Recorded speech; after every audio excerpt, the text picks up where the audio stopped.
早安，晚安。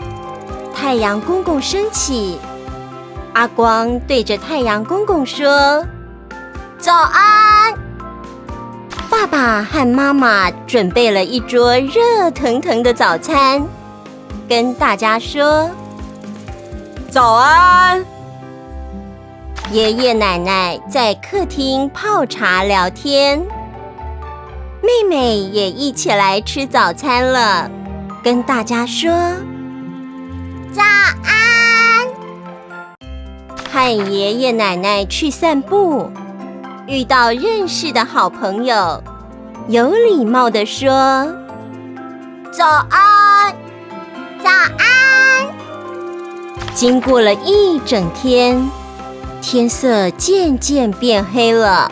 爸爸和妈妈带着阿光去洗澡。月亮婆婆来了，她为阿光带来满天的星星。